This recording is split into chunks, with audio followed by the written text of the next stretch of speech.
Assalamualaikum warahmatullahi wabarakatuh. Perkenalkan, nama saya Dwi Kananda Rio, NIM 1362064, bersama dua rekan saya, yaitu Muhammad Naufal Hilmi, NIM 1362048, dan Hilmi Nur Zaman, NIM 1362033, akan mempresentasikan hasil dari tugas SDS tahun 2022 kami. Berlangsung ke problem 1. Untuk hasil dari problem 1, kita menggunakan data Transonic Airfoil dataset train.csv. Jadi yang pertama kita selesaikan yaitu masalah probability distribution untuk variable input. Jadi probability distribution ini akan mempresentasikan besar data yang cenderung akan muncul dalam keseluruhan data variabel input tertentu. Jadi kita membuat dua grafik probability distribution, yaitu untuk input pertama yaitu Mach number, dan yang kedua untuk angle of attack. Hasil dari plotting grafik tersebut adalah seperti yang ditampilkan di PPT. Lalu kita membuat model regresi. Jadi yang penting dari model regresi itu adalah nilai beta. Jadi ada beta 0, beta 1, dan beta 2. Nilai B0 akan merepresentasikan intercept, yaitu nilai di fungsi regresi ketika saat variabel input itu bernilai 0. Lalu nilai beta 1 dan beta 2 adalah koefisien yang menggambarkan hubungan antara variabel output dan input masing-masing. Jadi semacam koefisien gradien. Bisa dilihat di tabel kalau nilai beta pada CL dan CD itu bernilai positif, sementara untuk CP itu bernilai negatif. Arti dari nilai positif atau negatif ini akan menunjukkan pada plot hasil regresi kalau variabel input itu naik, apakah variabel outputnya akan naik atau turun, atau dalam artian berbanding lurus atau tidak. Seperti yang bisa dilihat dalam plot regresi yang bentuknya 3D karena variabel inputnya ada 2, itu Mach number dan angle of attack, bahwa untuk CL dan CD, yaitu dua grafik paling atas, dia itu akan ikut naik, nilainya akan ikut naik bersama dengan variabel input. Maksudnya akan ikut naik dengan variabel input. Dibuktikan dengan nilai beta yang positif tersebut. Lalu untuk CP, coefficient of pressure, akan turun ketika variabel inputnya naik. Jadi berbanding terbalik. Seperti direpresentasikan pada nilai betanya sendiri. Begitu. Jadi seperti itu hubungannya. Untuk hubungan linear antara input dan output pada set data ini. Ya, sekian. Silakan lanjut ke problem 2. Kemudian lanjut untuk problem kedua. Pada problem kedua ini dilakukan untuk memprediksi nilai antara rasio dan lift dan drag dari variabel input yang ada. Terdapat 10 variabel input yang ada dan dilakukan dengan dua model regresi, yaitu KNN dan regresi linear. KNN dilakukan untuk masing-masing variabel input yang berjumlah 10 terhadap variabel output, yaitu L per D. Dan untuk regresi linear dilakukan dengan satu kali regresi.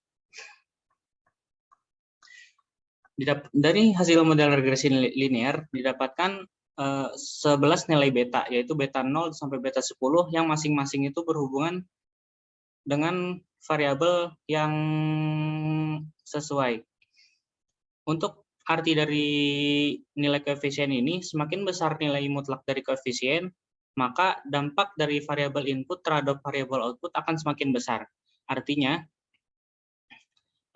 jika nilai mutlak dari variabel input itu kecil, maka dampak dari variabel input itu dapat dianggap tidak ada.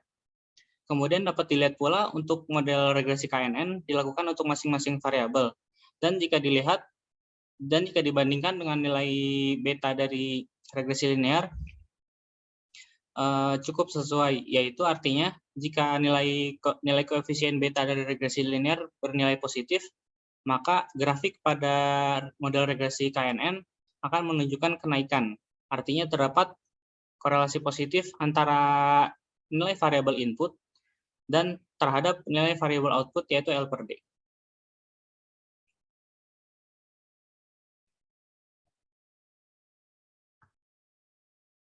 Untuk problem 3, di sini didapatkan data dari elasticity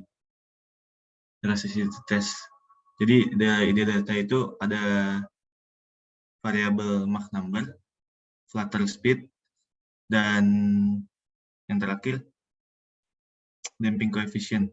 Nah, di sini kita mencari apakah kita membagi data tersebut pada damping coefficient positif atau negatif. Damping coefficient positif itu menandakan bahwa nilai solusinya akan bernilai tidak stabil, dan damping coefficient negatif menandakan bahwa solusinya akan jadi stabil. Di sini pertama kita setelah memisahkan bagian positif dan negatif, kita plot menjadi, kita anggap misalkan damping coefficient positif adalah 0 dan damping coefficient negatif yang mana tidak stabil adalah 1. Nah, hasilnya dapat terlihat dari gambar yang ada di kiri atas. Gambar yang bergaris merah menandakan hubungan antara Mach number dan damping coefficient dan hasil solusi positif atau negatif. Dan yang warna biru menunjukkan korelasi antara flutter boundary dan juga hasil solusi akhirnya. Nah, dari plot tersebut kita lakukan regresi logistik supaya mendapatkan model yang sesuai.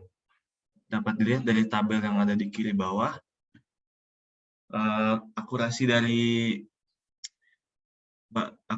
variabel Mach number itu bernilai 0,59, dan juga akurasi dari flutter speed itu bernilai 0,7. Jadi flutter speed itu memiliki lebih mendekati lah regresi linear. Nah, kalau kita bagi dua datanya, yang stabil dan tidak stabil, kemudian kita plot di sumbu X itu adalah Mach number dan di sumbu Y itu flutter speed, hasil yang didapatkan akan jadi seperti gambar yang ada di kanan bawah ini. Nah, gambar yang titik-titik yang warna biru menandakan solusi hasil akhir yang stabil, dan yang warna oranye yang ini solusi akhir yang tidak stabil. Nah, dari plot tersebut kita bisa mencari